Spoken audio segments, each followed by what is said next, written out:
Hello, Joe. Let's read this question. So this question says, a force Fx acts on a particle such that its position x changes as shown in the figure. Okay. The work done by the particle as it moves from x is equal to 0 to x is equal to 20 meters. Okay. Is option A is 37.5 joules, option B is 10 joules, option C is 45 joules and opशन D is 22.5 joules. Okay. तो चलिए बच्चों अब हम इस question को start करते हैं। तो देखिए बच्चों इस क्वेश्चन का की कॉन्सेप्ट आप क्या लिख सकते हैं। The key concept of this question, इस क्वेश्चन में हमें क्या फाइंड आउट करना है। इस क्वेश्चन में हमें total work done by the particle, particle ने जो आपका टोटल वर्क डन किया है वो हमें क्या करना है, फाइंड आउट करना है। So we can see that the key concept of this question is our work done by the force. क्या लिख सकते हैं, work done by force is the key concept of this question. Okay, तो चलिए अब हम इस क्वेश्चन को आगे फर्दर प्रोसीड करते हैं। तो देखिए वर्क डन बाय फोर्स क्या होता है आपका, वर्क डन होता है आपका फोर्स इनटू डिस्प्लेसमेंट का। ओके, वर्क डन क्या था आपका, फोर्स इनटू डिस्प्लेसमेंट, ये आपको हम फाइंड आउट करते हैं।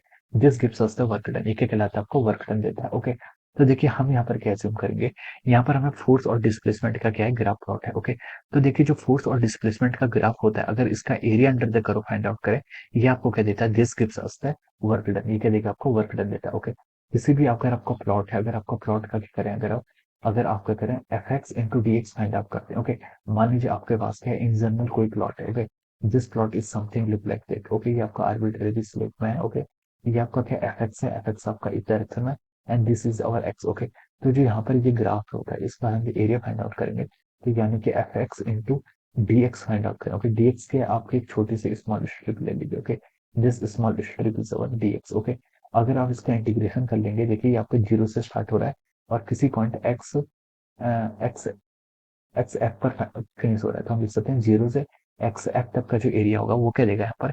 इसको अगर हम इंटीग्रेशन करते हैं तो इंटीग्रेशन क्या देता है हमें, total area under the curve दे देगा। ओके, हम इसको ऐसे फाइंड आउट कर सकते हैं। अब देखिए क्वेश्चन में भी हमें क्या दिया हुआ है, हमें ग्राफ प्लॉट करके पता हुआ है। आपको क्या दिया हुआ है, देखिए फोर्स और डिस्टेंस का हमें क्या दिया है, यहाँ पर ग्राफ दिया हुआ है। ओके, फोर्स और चेंज इन पोजिशन। ओके, ये आपका ओरिजन है, एक्स एक्सिस का नाम क्या आपका डिस्टेंस है मीटर में, और वाई एक्सिस का नाम क्या आपका फोर्स गिवन है इन न्यूटन में। ओके, तो देखिए ये आपका फोर्स और डिस्टेंस गिवन है। अब देखिए यहाँ पर हमें जो प्लॉट दिया हुआ है, ये plot in this plot is looking something like that. Okay, ये प्लॉट आपका इस तरीके से कुछ आपको यहाँ पर दिखाई दे रहा है। ओके, तो देखिए अब हम देखिए यहाँ पर हमें क्या करना है, यहाँ पर एरिया फाइंड आउट करना है। हमें यहाँ पर क्या करना है, एरिया फाइंड आउट करना है। तो देखिए यहाँ पर हम इन पॉइंट्स को दे देते हैं, ये पॉइंट आपका 0 है, this is our 5, this is 15, ये आपका 20 है, और यहाँ पर आपका वाई एक्सिस का लॉन्ग कितना है 3। ओके, हमें क्या करना है, यहाँ पर वर्क डन फाइंड आउट करना है।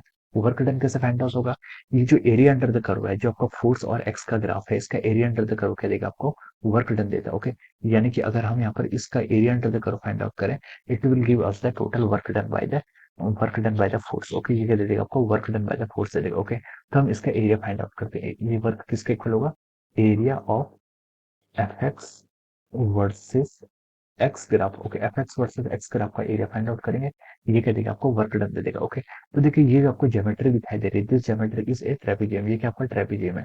तो ट्रेपेजियम का हम एरिया फाइंड आउट कैसे करते हैं, 1/2 into sum of parallel side, parallel side का सम। देखिए ये साइड और ये साइड क्या है, एक दूसरे के क्या है, पैरेलल है। ओके, तो हम बोल सकते हैं सम of parallel side.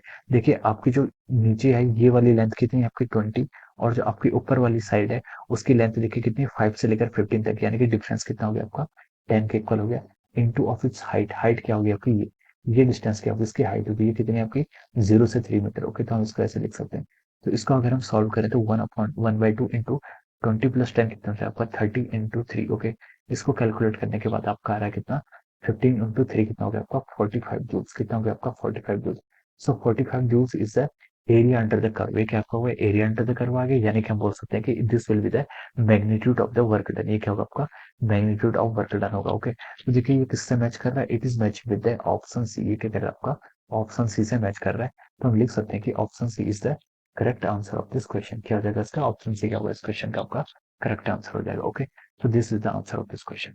So I hope you all understood this concept. All the best and thank you so much.